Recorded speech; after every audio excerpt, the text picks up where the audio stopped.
Right now, we're in Kotor, Montenegro. What's the plan? We'll climb to Kotor Fortress, explore its ancient walls, and lose ourselves in its charming streets. We'll visit local museums and the nearby town of Perast, packed with charm. There's plenty to discover, and it all starts now. Let's dive into our Kotor adventure. Where are we at the moment? We're currently at Podgorica Airport. We chose this spot because it's blessed with direct flights, but don't unpack just yet. We're heading to Kotor next. That's where we're bunking down, since Podgorica, bless its heart, offers slim pickings in the sightseeing department, while Kotor is bursting with things to see and do. It's also a proud member of the UNESCO World Cultural Heritage Club. We've got roughly a 90-minute drive ahead of us. It's a bit rainy today, but who knows? With a bit of luck, we might catch some of Montenegro's breathtaking views along the way.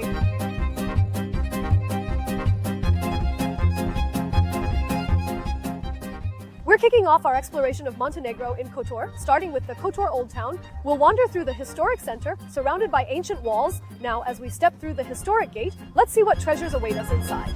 We are now standing in the square that welcomes you as you enter Kotor through the sea gate. What is this place? This is the Piazza of the Arms, historically known as the Armory Square. As you first step into Kotor's Old Town, this iconic square greets you. Directly behind me, there's a remarkable clock tower dating back to the 17th century, a significant historical structure. Also, right here, there's a notable building that once served as the residence of the Venetian governor. Why is it called the Armory Square? It's because during the Ottoman period, this location was utilized as an arsenal, storing weapons and ammunition. At the square, you are instantly surrounded by a lively atmosphere with restaurants and cafes, all under the shadow of Venetian architectural elegance. The reason? Montenegro was under Venetian rule for 4 centuries, leaving a lasting architectural imprint. We're at a spot in Kotor's Old Town where the influence of Venetian architecture is unmistakably clear. As you can see right here, the narrowness of these streets is quite striking. The pathways are lined with stone, surrounded by matching stone buildings. The reason these streets are so narrow is quite practical. The architects aim to minimize the impact of the sun's heat. We were on the lookout for the staircase leading up to Kotor Fortress. Where exactly, you might ask? Given the labyrinth of narrow streets here, it's easy to miss. Just remember this tip. Look for a shop marked handmade. The narrow alley beside this shop is your gateway upwards. Since we arrived just before New Year's Eve, the scenery was stunningly beautiful. Every house was decorated as though it were a wrapped gift.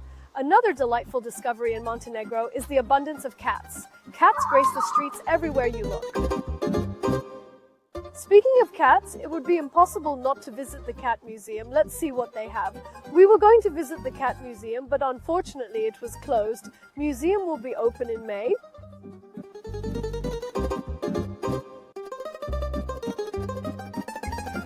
We're starting up the famous stairs. Rumor has it there are 1,400 stairs according to one version, 1,500 according to another.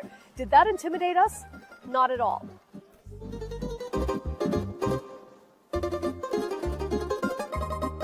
As soon as you start climbing the stairs, within just 5 minutes, you're greeted with this view.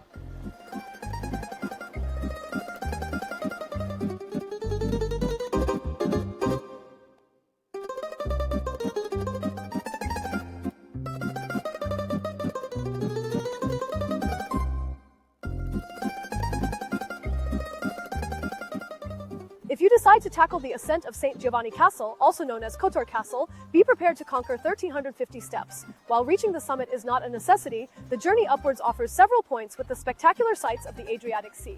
Along the way, you'll encounter various ruins and historical remnants. If you continue slightly higher, a beautifully preserved church comes into view. The castle itself is perched at the very top. We are still undecided whether we will reach the castle's highest point, as our schedule includes other destinations, but we can confidently say that the panoramic views we've already witnessed are more than enough.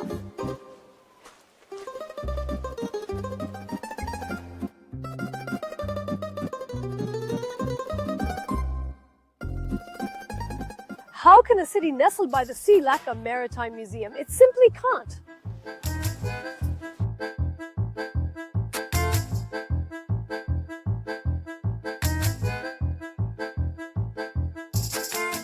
The Maritime Museum is housed in a stunning old Baroque palace.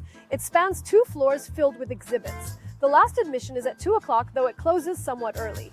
Inside, you'll find an array of beautifully detailed, large-scale ship models. The collection also features ancient maritime weaponry, including swords and 1 to 1.5 meter long guns. Additionally, there are various insignias and old garments on display. Truly, this is one of those must-visit museums that offers a deep dive into maritime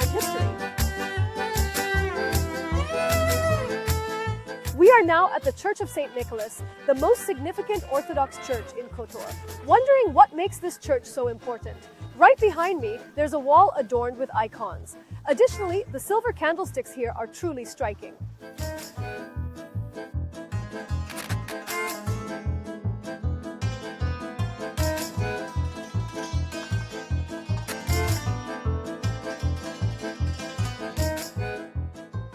Very close to the Church of St. Nicholas is the Church of St. Luke. It's a small church and was closed, so we can't show you the inside. However, I'll share some brief information about its history.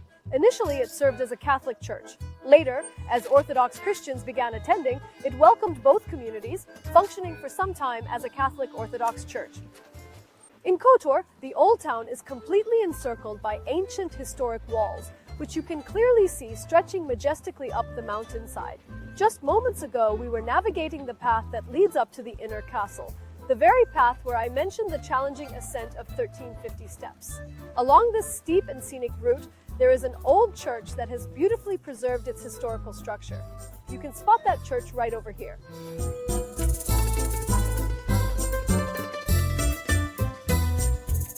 The city walls surrounding the old town of Kotor have significantly enhanced its value. Indeed, they have helped Kotor secure a spot on the UNESCO World Heritage List.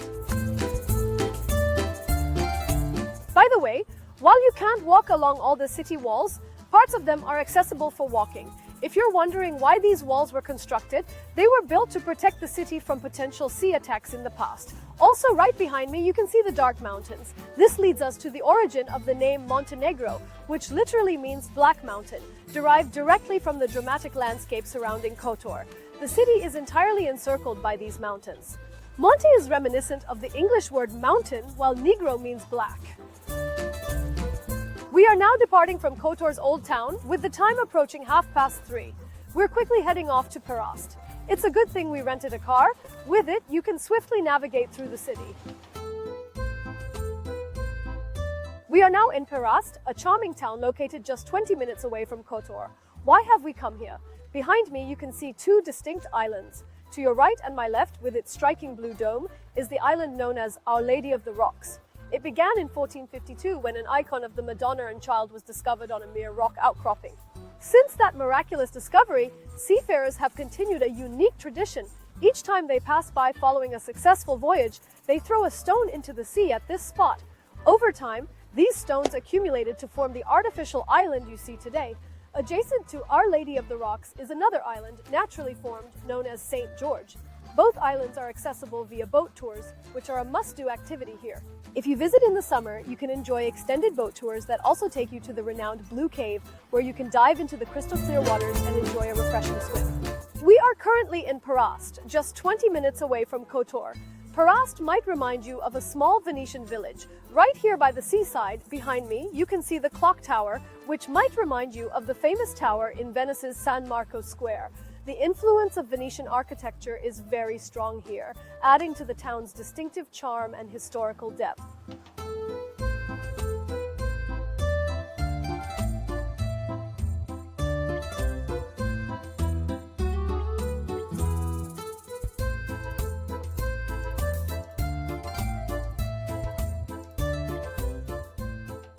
We're seated at a restaurant in Porto Montenegro, Tivat. We're at Naval Restaurant. The menu here is truly impressive and extensive. We're hoping everything tastes as good as it looks. The kids ordered smash burgers and they've already devoured them. We shared some nachos and Tanjga and I opted for fish and chips. The nachos were delightful and the fish and chips turned out to be delicious as well.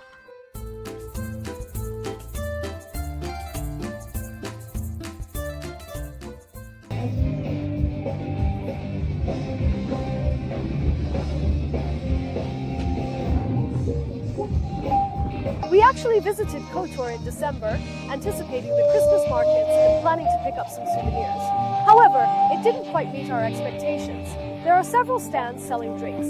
There's live music and everyone seems to be having a good time, but it doesn't really feel like the traditional Christmas market we thought. We've come to a steakhouse in Kotor for dinner. Tanjga's the name. Well, they offer a variety of dishes including chicken, red meat, and meatballs. The great part is that if you're dining as a large group, they have portions ranging from small to XX large, so you can really tailor your order to suit everyone. They've got T-bone steak, rib-eye, chicken, and thin meatballs. We've placed our order and are waiting for a table to free up. There are not many tables, but we think it's worth the wait. We've placed our order. We decided on the T-bone steak, and we also ordered a rib-eye, boneless. Now we eagerly await our dishes. Our orders have just arrived. The T-bone steak has instantly become my favorite, while the kids have taken a liking to the rib-eye. Both dishes are truly delicious. They're accompanied by a fresh side salad and perfectly seasoned potatoes. We're currently at Jumbo, a popular chain store found in several locations. This place offers a diverse range of products, but what really stands out are the Christmas decorations. They have the most affordable prices and incredible variety of choices.